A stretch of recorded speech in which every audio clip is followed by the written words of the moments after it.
On vous a dit de relancer les débats en fin de saison. Encore une fois aujourd'hui, et que le football devient plus simple avec ces deux joueurs sur le terrain. Le petit était silencieux au départ. Aujourd'hui, on va vraiment commencer à parler sérieusement pour le Ballon d'Or. Ce qui semble être un match piège pour le Barça à l'extérieur. Contre Bilbao dans un match partagé statistiquement parlant. Jusqu'à la 68e minute. Pedri qui prend l'initiative ayant passé deux joueurs, faisant une passe encore une fois qui vient casser plusieurs lignes pour trouver Lamine Yamal tout seul. Et alors là, me demandez pas comment, ni pourquoi. Rien qu'à son approche ayant rien fait, le joueur se déstabilise tout seul devant Yamal. Il vient envoyer une frappe d'un effet magnifiquement enroulé et vient poser ça en pleine lucarne. Et vient offrir encore une fois par la même occasion 3 points tellement précieux au Barça le lendemain de la victoire du Real Madrid. Parce que c'est ça les gars, quand il y a de la qualité footballistique sur le terrain, quand le football en lui-même se comprend par deux joueurs connectés, ça donne du football en fait. Ça donne des buts. C'est pas une histoire de ça passe ou ça casse. C'est pas une histoire d'on envoie le ballon à quelqu'un et on va voir ce qu'il va faire. Pour Lamine Yamal en tout cas, ça fait 38 matchs, 19 buts et 17 passes D. L'un des joueurs les plus complets de cette saison. Et on dirait bien qu'il va largement dépasser la barre des 20 buts et des 20 passes D. T'as vu le petit? C'est plus un petit. C'est plus un petit. Ça y est, là, on est dans une autre dimension, là. Le mec, il a je sais pas combien de buts banger à seulement 18 ans. En fait, là, il est déjà en train de marquer le football. Il est déjà en train de marquer les esprits. Il a même pas 20 piges. Il y en a dans 50 ans, ils se rappelleront de lui. Mais moi, j'ai une vraie question, là. Si c'est pas Lamine Yamal le meilleur joueur du monde, je m'adresse à ceux qui disent que c'est pas le meilleur joueur du monde. Si c'est pas lui, c'est qui? C'est qui? Vous allez me dire qui? Mbappé? Harry Kane? Haaland?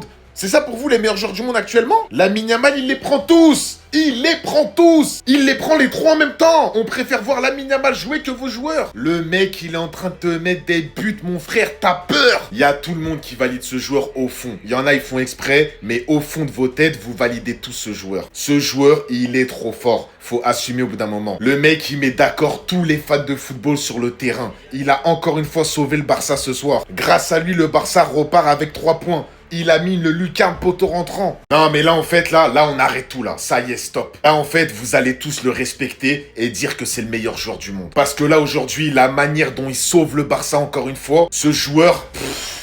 Oh là là les gars. Et ses coéquipiers, mais il doit les traumatiser en fait à l'entraînement. Ce soir, le Barça faisait 0-0. On n'arrivait pas à marquer un seul but. Il y avait Lewandowski sur le terrain, Ferran Torres, Rafinha, il y avait tout le monde. Il réceptionne le ballon ici. Il envoie une frappe en lucarne qui va taper le poteau et qui va rentrer. Poteau rentrant. Regardez comment le défenseur, il a fini derrière lui. Il a fait le grand écart. Ce joueur, il sera dans mon livre. Ce joueur, il sera dans mon livre. Moi, je vous le dis, j'ai pas peur de le dire. Hein. Il a que 18 ans. Il y a eu Maradona, il y a eu Ronaldinho, il y a eu Cristiano, il y a eu Messi, il y a eu Neymar. Maintenant, il y a Yamal. C'est le joueur frisson. C'est lui le joueur frisson. S'il y a un seul joueur où on se pose 90 minutes devant la télé pour regarder ses matchs, c'est lui. Les gars, c'est quand qu'il inscrit un but moche. C'est quand qu'il inscrit un but qui est pas beau. C'est impossible. Le mec, il marque que des bangers.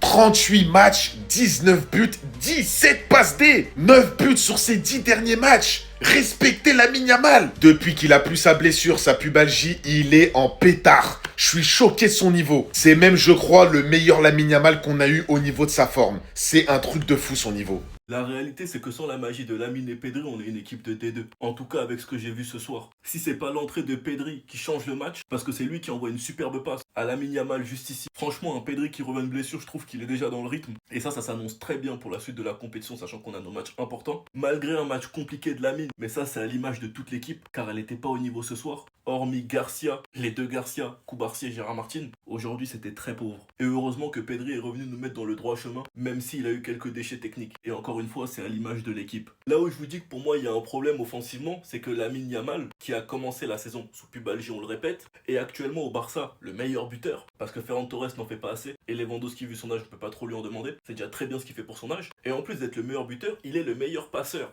Que Lamine ait plus de passes que de buts cette saison, ce n'est pas normal. C'est simplement parce qu'on lui bicrave ses passes. Si c'est pas lui qui finit, il y a personne. Sans compter le fait que Rafinha il a pas de rythme à cause des blessures, mais ça c'est autre chose. En tout cas, j'espère qu'il y en a qui vont se réveiller parce qu'on peut pas compter uniquement sur ces deux individualités, on ira nulle part. Sinon vous les gars, vous en pensez quoi? Ramenez-vous sur cette importance en nu.